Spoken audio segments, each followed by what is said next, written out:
Right. In this video, this is the second video I'm putting on this channel with regard to the basic rules of backgammon. If you haven't watched my previous video, please go and watch it before watching this one. That video and this video are both meant for people who cannot play any backgammon. If you can already play, then go to the future videos I'm going to post on this channel. I'm going to give this video and the previous video the same title, but number 1 and number 2. So this is going to be video number 2, backgammon basic rules number 1, backgammon basic rules number 2. So if you haven't watched number 1, please go and watch backgammon basic rules number 1. Because this is the second video. I decided to make 2 videos, 2 medium-sized videos instead of one long one. Just to keep things interesting and not, I just thought 2 medium-sized videos might be better than one long one. Yeah, so the next thing I'm going to explain about backgammon is where you can land a checker and where you cannot. You can land one of your checkers on any point. These are points, by the way, they're just called points. As long as there is not 2 or more of your opponent's checkers on that point. For example, if white rolls a 5 and a 2, for example, right, here's 5 and 2.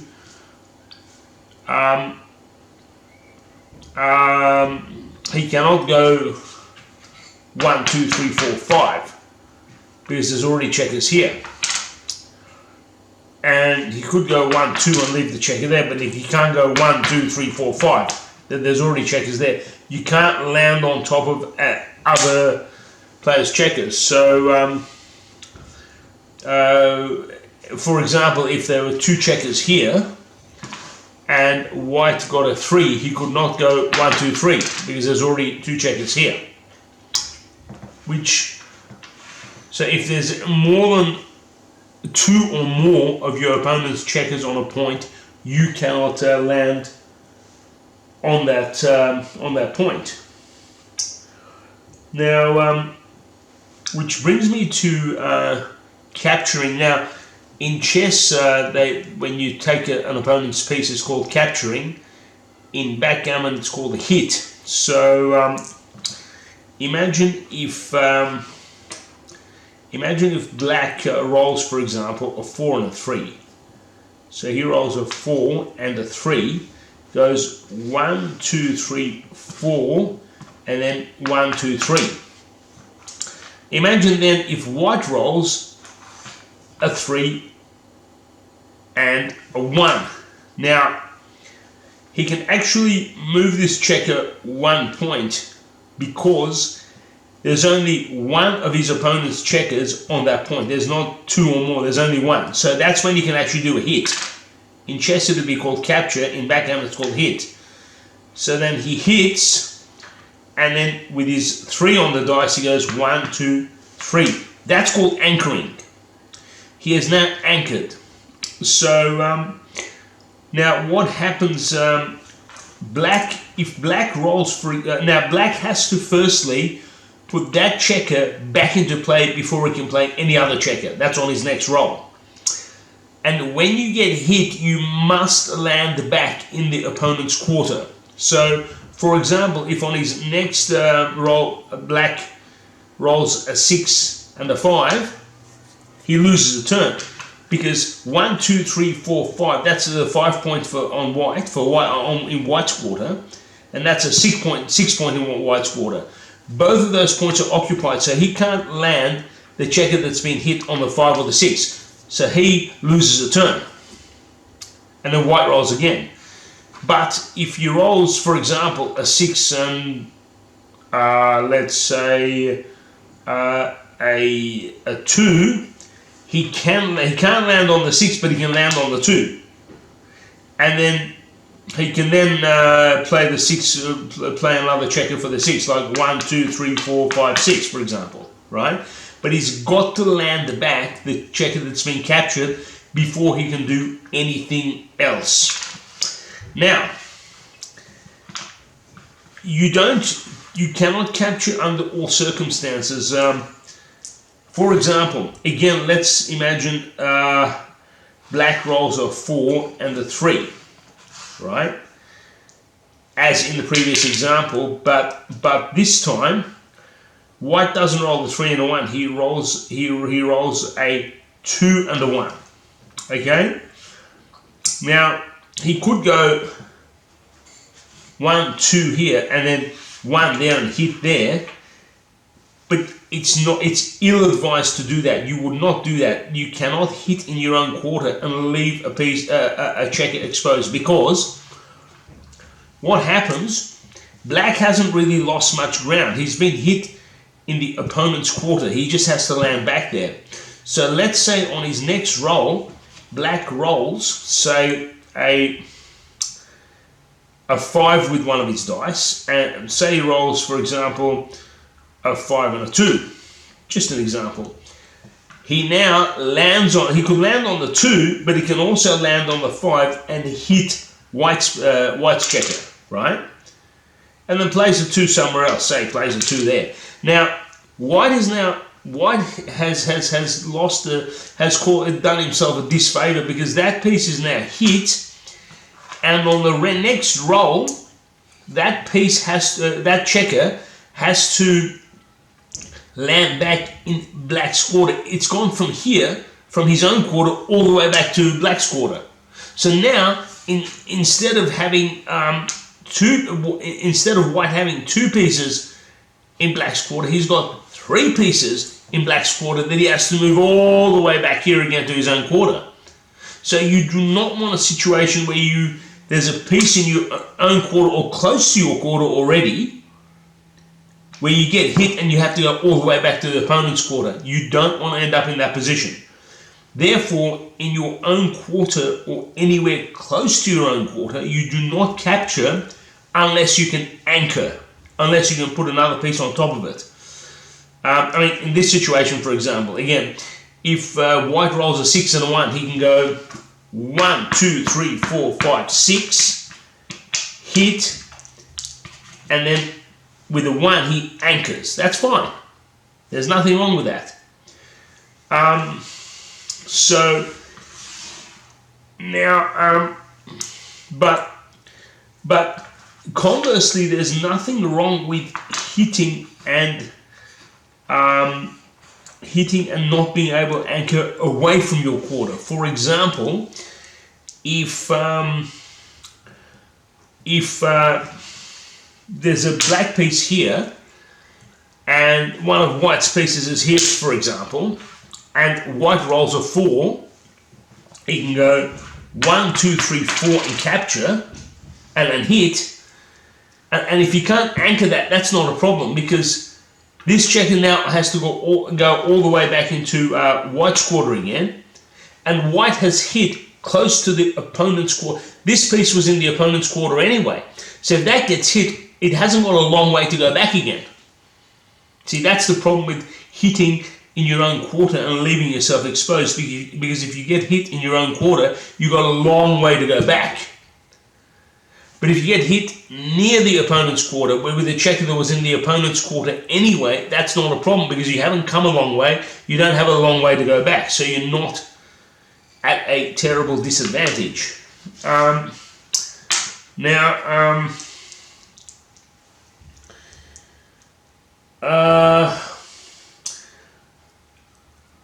Another rule with backgammon is, imagine a situation like this where white rolls a 6 and a 4 and anchors here, for example. That is not a move I would recommend on a 6 and 4. I will explain that in a future video, where I did in the next couple of videos I'll be discussing what to play on your very first roll of the dice. But just imagine if white plays a 6 and a 4 here. If black then rolls, because remember this was 1, 2, 3, 4, 5, 6, and then 1, 2, 3, 4, so he anchors that point there. Imagine if black then rolls a 1 and a 1 and a 5, so it's 5 and 1, right? 5 and 1 is 6, so if he goes, he can pick up that piece and go 1, 2, 3, 4, 5, 6. That spot, that point is available there, he can sit there, but remember, you've got to play according strictly to the dice, so he can't go 1, 2, 3, 4, 5, that point is already sealed off, he can't land there. He also can't land on the 1. So despite the fact that 5 and 1 is a total of 6 and a point that is 6 spots away is available, the point that's 1 spot away is sealed, the point that's 5 spots away is also sealed. So you can't just take that piece and land there, because you can't land either on that spot or that spot. So that's one of the other rules of backgammon, where you've all spots on which a checker potentially has to go before it gets to another spot have, at least one spot has to be available, as demonstrated in that example where neither of the spots on either dice were available. Now, I've said in the previous video, I said the long-term goal of backgammon is to get all your checkers into your own quarter. So let's just imagine that has happened. Imagine black is in this kind of position here, right? Just imagine black's checkers look something like this.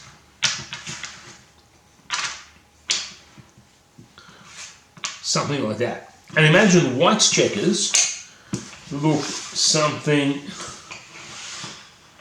like this.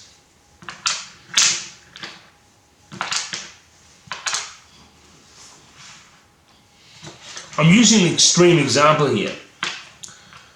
I'm not necessarily suggesting a game could turn out this way, but I'm using a very extreme example. Now, that's what I've just created. White's position here is a bit of a diagonal mirror image of black's position.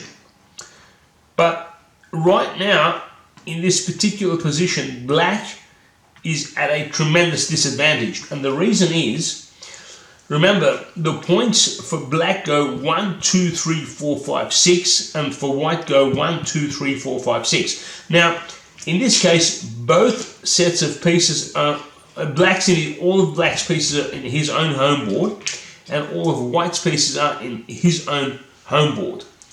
So they now have to take pieces off the board. Now, let's say white rolls a 2 and a 3.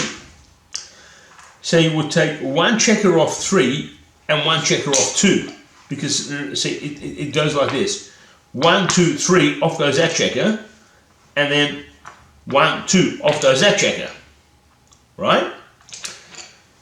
If white gets say a 6 and a 5, there's no checkers on the 6 point, there's no checkers on the 5 point.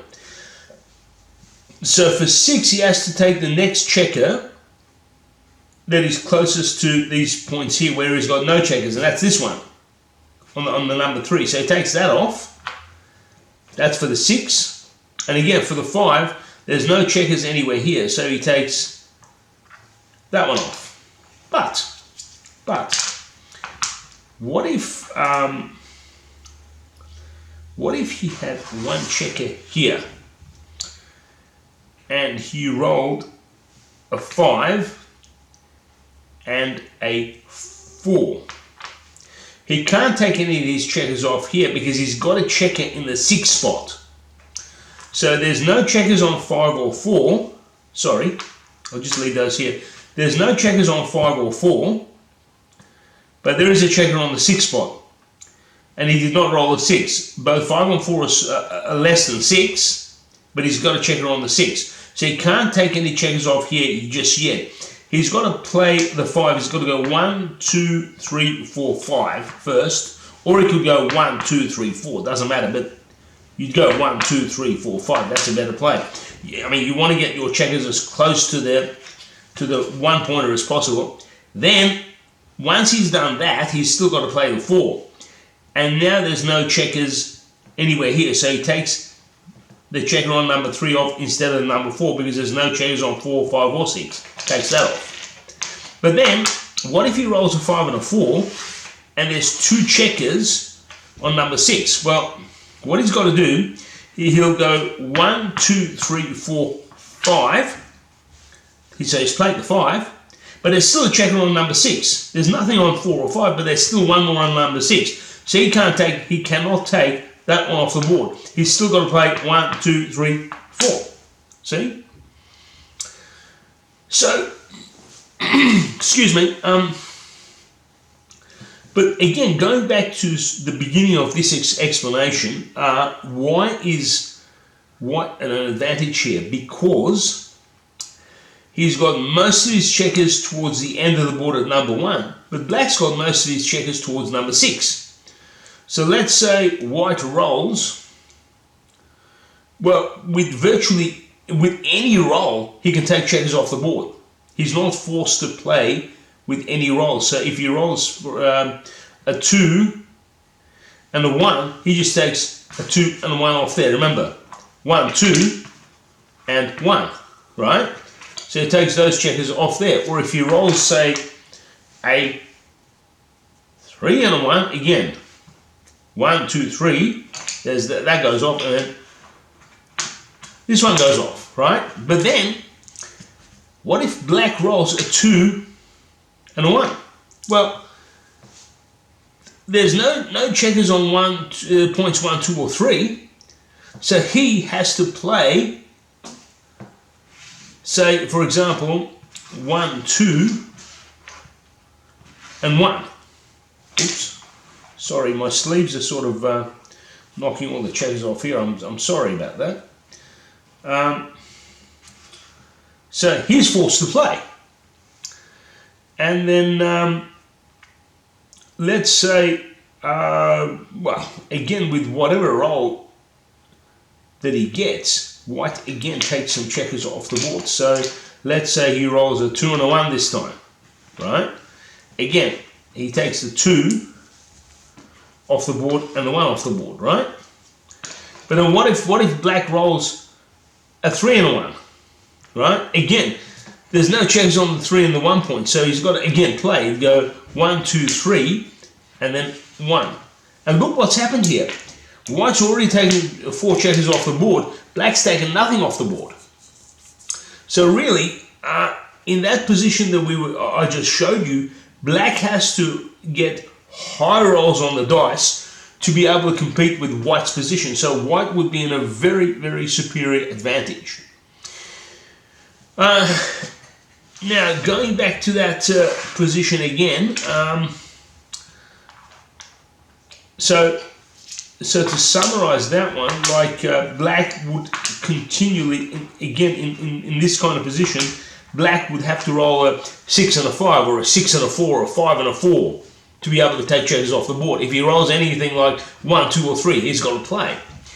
But then, what if at the point where you got all your checkers in your home board, you roll a double? For example, in this case, if black rolls a double 6, okay? Remember, when you roll a double, you got to play 4 checkers, not 2. So black would have to play 6 on 4 checkers. So you'd go 1, 2, 3, 4, 5, 6. That's one checker off.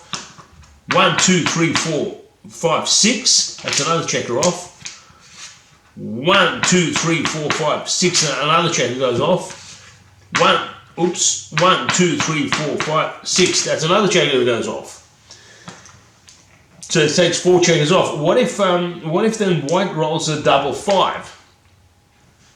Well, there's no checkers on the 5 point, none on the 6 point, and none on the 4 point.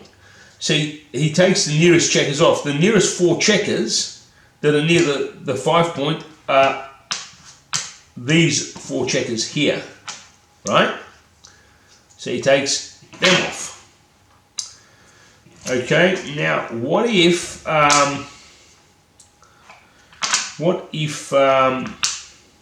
again, going back to the original hypothetical position, what if black rolled a double one? If black rolled a double one, well, there's nothing on 1 or 2 or 3, there's nothing on 1, so he would have to go, let's say for example, that's 2 checkers move 1 spot, another 2 checkers move 1 spot. He can't take any checkers off the board, even with a double. Or similarly, if he rolls a double 2, sorry, my sleeves keep knocking all these checkers off, sorry about that. Or if he rolls, what if he rolls a double 2 again? He's got to play it. So he could go 1, 2, and then 1, 2 if he wants to. I mean, he can do anything he wants, but he's got to play.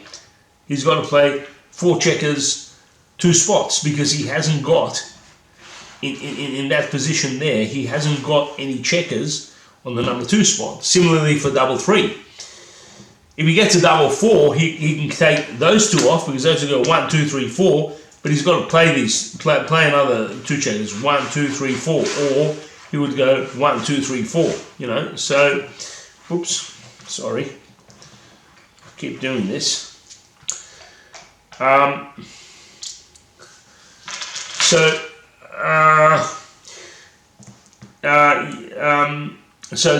even with doubles, black in this case has got to roll some pretty high doubles to get himself out of this kind of trouble. Now with white, what if he, let's say he's in this kind of position here, right, where he's got 4 checkers on number 6 and everything else is there, and then white rolls, say, a double 4. If white rolls a double 4 in this position, well, there's nothing on the 5 pointer, there's nothing on the 4 pointer, but he's got 4 checkers on the 6 pointer, so he's got to go 1, 2, 3, 4, and he's got to play these 2 again. 1, 2, 3, 4, right? Or what if he's got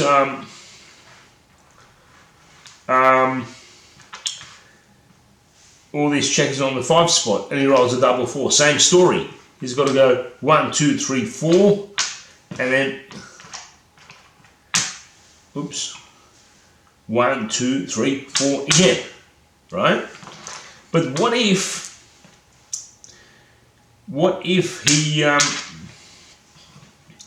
he has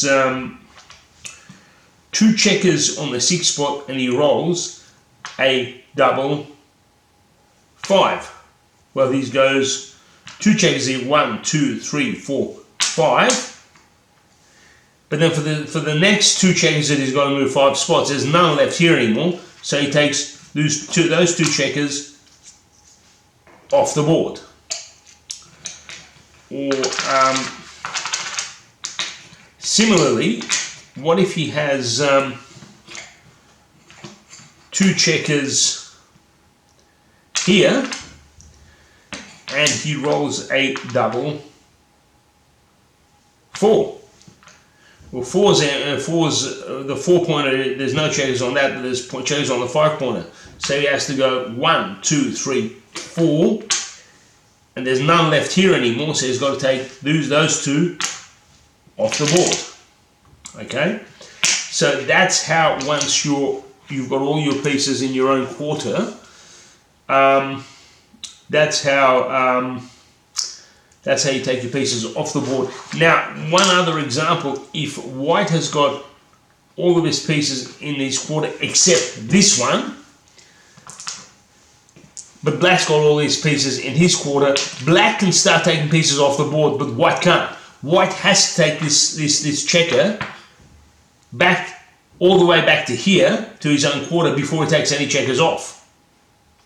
So black in this position here, black can start taking his checkers off the board, but white cannot, because he's still got 1 checker left here. So therefore, While black can start taking checkers off the board, white must get this one all the way here before he can take any checkers off the board. If you're in a situation where one side has had an extremely lucky roll, and sorry, I should have explained this, whoever takes his checkers, all of his checkers off the board first, wins. So if white's taken all of his checkers off the board and black's got even one checker left on the board, white wins. In a situation where one side has either had an extremely unlucky roll with run with the rolls of the dice, or where one side has played badly, if one side takes all of his checkers off the board and the other side has not taken just even one checker off the board, that's called a gammon. In an ordinary win, if white wins, for example, in an ordinary win, that's just like 1-0. That's counted as 1-0. But if white's taken all of his checkers off the board and black hasn't taken a single checker off the board and it ends up as a gammon, then that's actually 2 points for white. So you've got to, you know, I've been in games where I've had extremely unlucky rolls with the dice and I avoided a gammon by just taking one checker off the board before my opponent had taken all of his checkers off the board. And that's extremely lucky, you know, when you get to that position where you could have been gammon but you avoided it. So those are the basic rules of backgammon. As I said, oh, by the way, during this game, during this demonstration, sometimes I use the word piece. I'm just used to the way they use the word piece for chess pieces, so I apologise for that. With the word piece, I meant checkers, so sorry about that. That was a slip of the tongue. Please, that brings this video to its conclusion. Please rate and comment. I mean, if you think I've neglected to mention anything in these two videos, then please comment about that too. And thanks for watching, and I will see you in the next video. Thank you.